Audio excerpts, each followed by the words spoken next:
అపవాదికి చోటు ఇవ్వబడి. అంటే నువ్వు అపవాదికి చోటు ఇస్తూ ఉన్నావు, వాక్యానికి నీ హృదయంలో చోటు ఇవ్వడం లేదు, ప్రార్థనకు చోటు ఇవ్వడం లేదు, ఆరాధనకు చోటు ఇవ్వడం లేదు. నువ్వు ఎవరికి అవకాశం ఇస్తున్నావు తెలుసా? సాతానుడుకు అవకాశం. అపవాది నువ్వు చోటు ఇస్తేనే వస్తాడు. జాగ్రత్తగా గమనించండి.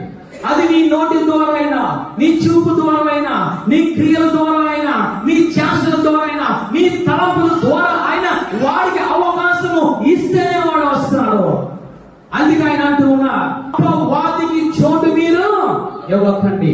వచ్చిన తర్వాత ఏమి చేస్తాడో తెలుసా?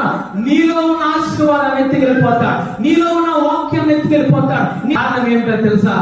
అవకాశము నువ్వు నేను ఇస్తూ ఉన్నా. యోబు గారి దగ్గరికి సాతానుడు వెళ్ళాడు, అవకాశం యోబు గారు ఇవ్వలేదు. హల్లెలూయా. ఈరోజు ఏ విషయంలో నువ్వు అవకాశం ఇస్తూ ఉన్నావు?